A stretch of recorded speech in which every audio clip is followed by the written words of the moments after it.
आज हम यो नयाँ युनिट है अप्सनल मैथमेटिक्स को यो भेक्टर्स यानी युनिट यो 6 को बारेमा आज हामी के गर्छौं पढ्छौं यो क्लास 10 को है। पहिला हामी बुझ्छौं भेक्टर भनेको के हो। भेक्टरमा दुईवटा कुरा हुन्छ, एउटा मान हुन्छ र एउटा के हुन्छन् दिशा। यदि मान र दिशा दुवै बराबर मान र दिशा दुवै हुन्छन् भने त्यसलाई के भनिन्छ भेक्टर भनिन्छ। जस्तै गति भयो हो के प्रवेग हो यिनीहरूलाई के भनिन्छन् भेक्टर भनिन्छन्। जस्ट अन्तर्गत है जस्ट अंतर्गत को आज को हाम्रो यो टपिक हो डट प्रोडक्ट और स्केलर प्रोडक्ट। डट प्रोडक्ट और स्केलर प्रोडक्ट को मतलब के हुन्छन् कि दुईवटा भेक्टरहरूलाई एक आपसमा गुणन गरे भने नि कुनै एउटा वास्तविक संख्या रियल नम्बर आउँछ। के आउँछन् रियल नम्बर आउँछ भने त्यसलाई के भन्छन् स्केलर प्रोडक्ट भन्नुस् अथवा यसलाई डट प्रोडक्ट भन्नुस्। जस्तै यहाँनिर हेर्नुस् न यो a बराबर यो कुनै एउटा यो भेक्टर हो है।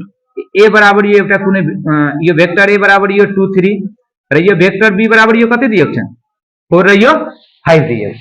4 के दिएको छ 5 दिएको छ। यो दुईटैको स्केलर गुणनफल हामी निकाल्छौं। भेक्टर a डट यो भेक्टर कसको यो पहिलोसँग गुणन गर्नुस् र आएको गुणनफललाई के गर्ने जोड्ने। यो दोस्रोसँग गुणन गर्नुस् 4 दुना 8 5 3 कति 15 यो कति भयो 23 भयो। त यहाँनिर यो निस्केको यो 23 जुन छ नि एउटा यो रियल नम्बर हो। कुन संख्या हुन्छन् रियल नम्बर यानी यो वास्तविक संख्या। यसलाई नै हामी के भन्छौं स्केलर प्रोडक्ट अथवा डट प्रोडक्ट भन्ने गरिन्छ।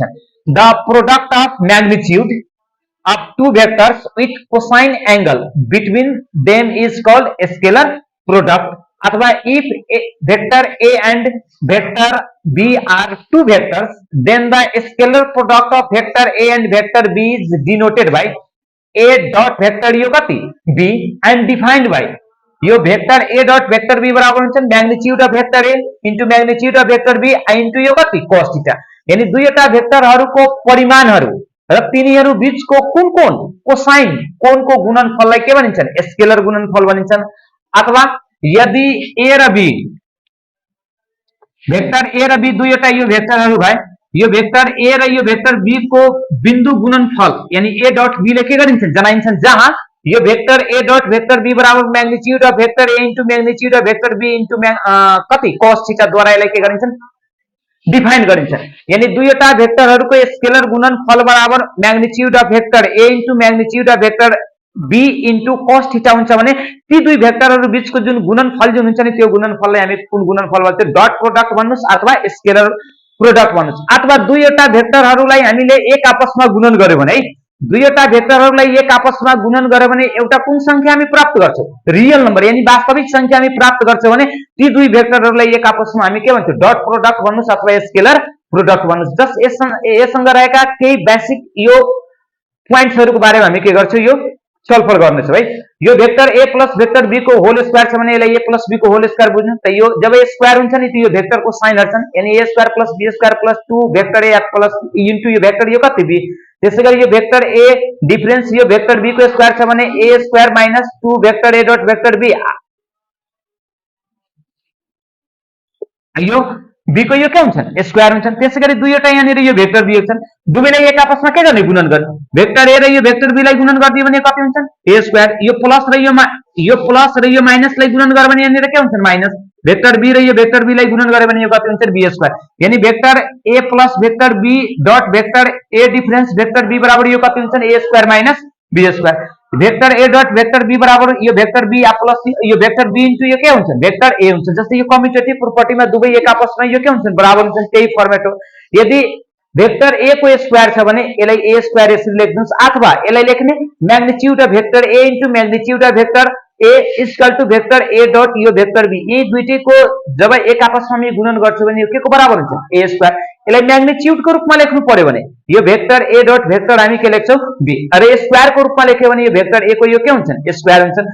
सिमिलरली यहाँनिर दिएको छ नि एउटा यो भेक्टर a बराबर a1 b1 भेक्टर b बराबर a2 b2 दिएको छ भने यहाँबाट दुईवटा भेक्टरहरुको स्केलर गुणनफल निकाल्नु पर्यो भने यो पहिलोसँग गुणन गर्ने र आएको गुणनफललाई के गर्ने जोड्ने है र यो दोस्रो यानी b1 लाई यो के सँग b2 सँग। यसलाई भनिन्छन् स्केलर प्रोडक्ट अफ भेक्टर 2 यानी भेक्टर a डट b को स्केलर गुणनफल a1 a2 plus b1 b2। त्यसैगरी यो थर्ड नम्बरमा यदि दुईवटा भेक्टरहरु बीचको कोण यदि थीटा दिएको छ भने दुईवटा भेक्टरहरु बीचको कोण थीटा दिएको छ भने अथवा भेक्टर a र यो भेक्टर b बीचको कोण थीटा दिएको छ भने त्यो कन्डिसनमा यो cos थीटा हुन्छन् है। यो vector a dot vector b by magnitude of vector a into magnitude of vector यो कति हुन्छ बी हुन्छन्। यो यहाँनिर आई हो, आई को मतलब एक्स एक्सिस हुन्छन्, यो जे को मतलब के हुन्छन् वाई एक्सिस हुन्छन्। यो vector I dot vector I त्यसपछि भेक्टर जे इन्टु ए भेक्टर जे छ भने यानी सेममा छ भने आई इन्टु वाई जे इन्टु जे छ भने यसको भ्यालु कति हुन्छन् 1 हुन्छन्। विपरीतमा छ भने यसको भ्यालु कति हुन्छ माइनस हुन्छन् है। कुन कन्डिसनमा दिएका दुईवटा भेक्टरहरू एक आपसमा प्यारलेल हुन्छन् र समान हुन्छन्। जुन कन्डिसनमा थीटाको मान कति डिग्री हुनु पर्यो 0 डिग्री हुनु पर्यो। कति डिग्री हुनु पर्यो थीटाको मान यदि 0 डिग्री छ भने दिएका दुईवटा भेक्टरहरू एक आपसमा के हुन्छन् समानान्तर हुन्छन्। अथवा यो दुईवटा भेक्टरहरूको स्केलर गुणनफल बराबर magnitude of vector A I into magnitude of vector के निकाल्दाखेरि दुईटैको भ्यालु यदि एक आपसमा इक्वल छ भने त्यो भेक्टर लाइक एन्ड प्यारलेल भेक्टर हुन्छन्। अथवा यसको नेक्स्ट कन्डिसन हो यो भेक्टर ए बराबर यो के भेक्टर यो बी, यसको मतलब यो के एउटा स्केलर हो है। यानी यो भेक्टरको सँगसँगै 1 गुना 2 गुना 3 गुना 4 गुना 5 गुना अथवा 1/2 1/4 1/6 1/8 छ भने दिएका दुईवटा भेक्टरहरू एक आपसमा के हुन्छन् समानान्तर हुन्छन्। कुन अवस्थामा यो अनलाइक हुन्छन् जुन अवस्थामा यो थीटाको मान कति डिग्री हुन्छ 180 डिग्री हुन्छन्। कति डिग्री हुन्छन् 180 डिग्री। 180 डिग्री भएको यो कन्डिसनमा यो दुईवटा भेक्टरहरूको स्केलर गुणनफल जुन हुन्छ नि magnitude of vector A into magnitude of vector B को अगाडि यो के आउँछन् माइनस आउँछन् है।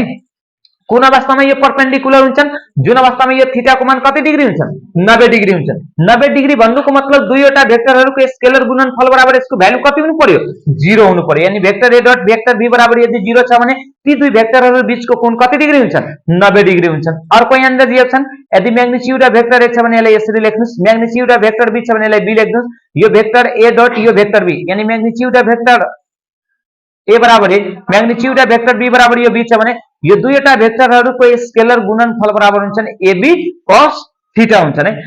Vector A dot vector B बराबर यो 0 छ भने यो म्याग्निट्युड अफ भेक्टर ए बराबर पनि यसको मान के हुन्छन् 0 हुन्छन्। म्याग्निट्युड अफ भेक्टर बी बराबर पनि मान के हुन्छ 0 हुन्छ भने यो कन्डिसनमा ए बी दुवै एक आपसमा के हुन्छन् परपेन्डिकुलर हुन्छन् है।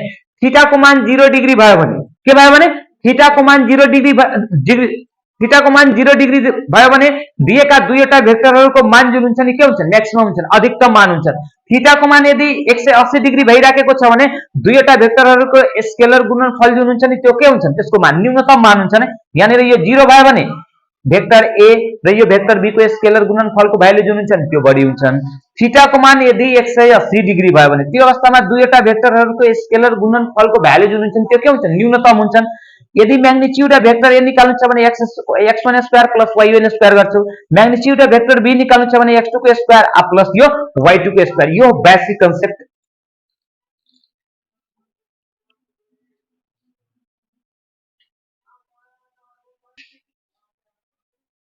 यो एक्सरसाइज 6.1 को क्वेशन नंबर यो फर्स्ट हो। स्केलर गुणनको परिभाषा लेख्नुहोस् है। यानी दुईवटा भेक्टरहरूको गुणन गर्दा एउटा वास्तविक संख्या प्राप्त हुन्छन् भने त्यसलाई स्केलर गुणनफल भनिन्छन् है। त्यसपछि क्वेशन नंबर 1 को बीमा भनेको छन् यदि vector A dot vector B equal to 0 भए ए र बी को सम्बन्ध के हुन्छन् ए र बी को सम्बन्ध के हुन्छन् भेक्टर ए केमा परपेन्डिकुलर हुन्छन् बी मा। यानी दुईवटा भेक्टरहरूको स्केलर गुणनफल बराबर 0 भयो भने ती दुई भेक्टरहरू बीच बनेको कोण कति डिग्री 90 डिग्री हुन्छ भने यो भेक्टर ए र यो भेक्टर बी दुवै एक आपसमा के हुन्छन् परपेन्डिकुलर हुन्छन् है। यहाँ दिएको छन् क्वेशन नम्बर यो सी मा vector A dot vector B को अधिकतम मान प्राप्त गर्न ए र बी भेक्टर ए र भेक्टर बी बीचको कोण कति हुन्छन्। अधिकतम मान प्राप्त गर्नको लागि कति डिग्री हुनु पर्यो थीटाको मान कति डिग्री 0 डिग्री हुनु पर्यो है। यानी vector A dot vector B को अधिकतम मान प्राप्त गर्न भेक्टर ए र भेक्टर बी बीचको कोण कति डिग्री हुनु पर्यो 0 डिग्री हुनु पर्यो है। त्यसैगरी यो क्वेशन नम्बर 1 को डी अथवा यसलाई यसरी लेख्दिनुस् vector A dot vector B को अधिकतम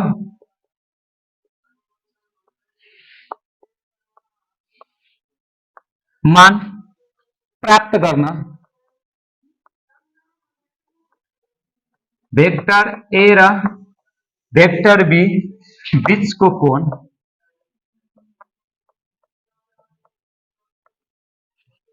0 डिग्री हुन्छ है। डी नम्बरमा यहाँ के भनेको छ भेक्टर ए बराबर a1 b1 भेक्टर बी बराबर b1 b2 दिएको छ भने यहाँनिर दुईवटा भेक्टरहरूको स्केलर गुणनफल निकाल्नु छ। a1 a2 हो र यो b1 b2 हो। दुवै बीचको के निकाल्नु छ स्केलर गुणनफल। पहिलो पहिलोसँग गुणन गरिदिनुस् a1 b1 र आएको गुणनफललाई के गर्ने जोड्ने a2 b2 यही दुईवटा भेक्टर बीचहरूको के हो स्केलर गुणनफल हो।